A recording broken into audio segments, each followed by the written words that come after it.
I'm using a triangle hold, so I'm using 3 fingers primarily. The other 2 just kind of hang out here. So I'm trying to play so that the stick is able to still vibrate, as opposed to like that. Just flap your wrists up and down. Little bunny foo-foo hopping through the forest kind of a thing.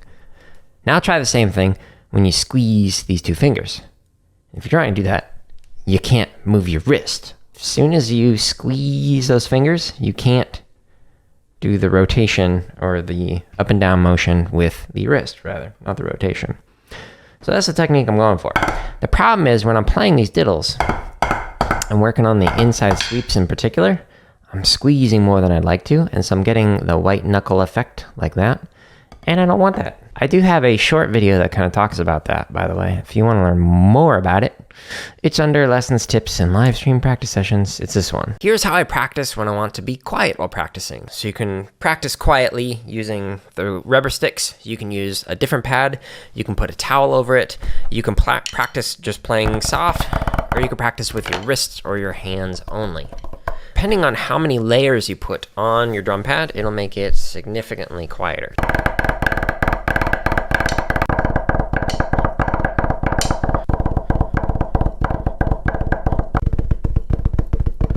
This really works your chops. While I'm practicing, I can watch a movie while doing that without annoying people. I want to make sure that when I'm doing this lower volume that it still is getting nice and relaxed. And then I'm not rushing the interpretation of the diddle, which is the tendency when you're playing lower. So I'm wrist stroking all of these.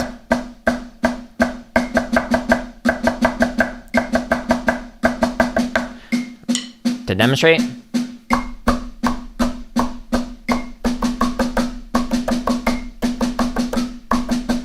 That's what I'm focusing on. I'm not focusing on using fingers like this. So first thing I like to do, hold the sticks like this and pull in, and then push out. And this gives a nice, good stretch.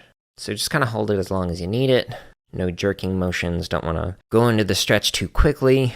And then kind of work your way out. So this gives a nice, good stretch. Okay, now if I were working on traditional, then I would also stretch the rotation. So you just kind of hold it, and you try and open up your left hand a little bit more, or go the opposite direction, and you'll feel a nice, good stretch along there. I hope this is useful for you, so you can find some ways for what to focus on, pay attention to when you're playing, or see how to practice. It's not all about playing everything at like 200. If anything, you're playing most of the stuff really slow, like this. And these play-alongs that I've got on YouTube will hopefully help you to force yourself to play slow, so you can really focus on your technique, interpretation.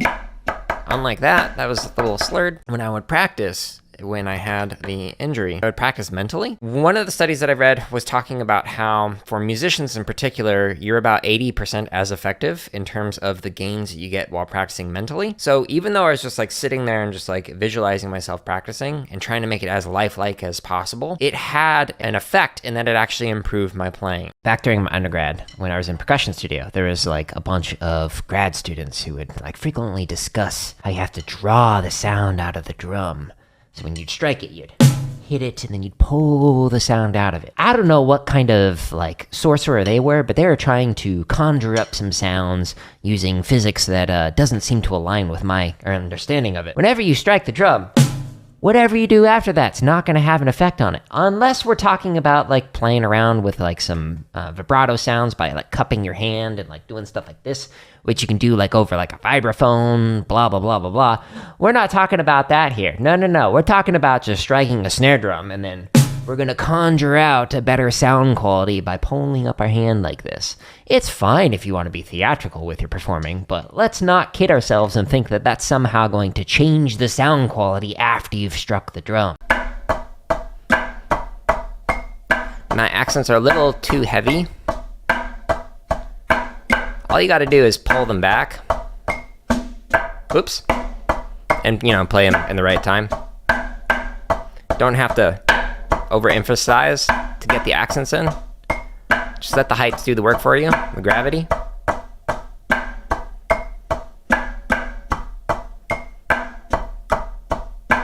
So it's been 50 minutes so far in this stream, and you'll notice that the bulk of my time has been focused on slower speeds, and I'm slowly getting faster. And then when I get into the 5-stroke variation of this, I'm gonna slow it back down again. The majority of my playing is spent going slow, and honestly, even though I was starting at 60, I was doing that mainly because I wanted to make sure I got through both of these. Like, I got 40 more minutes that I plan on at most streaming for, and so I want to spend the majority of my time on the slower speeds. If I really wanted to just focus on this, I'd go all the way down to 40 on this and just focus on that. So, highly recommend slowing things down. Early.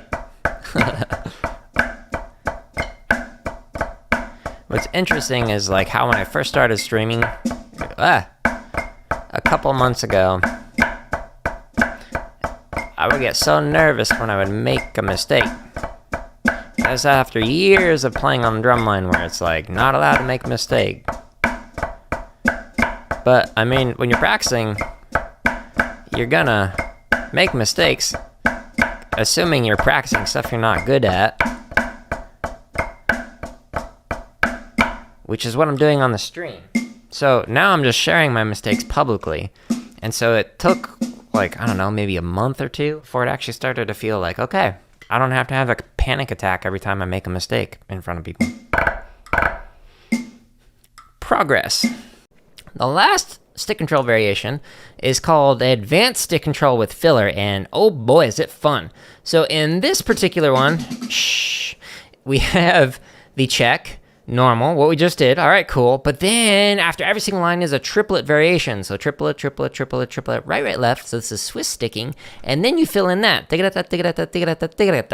And then you go on through each one of the patterns. We even have a second page that has the other variations on there. So this one is super fun. It's one of my favorite stick control variations to play. So let's do this.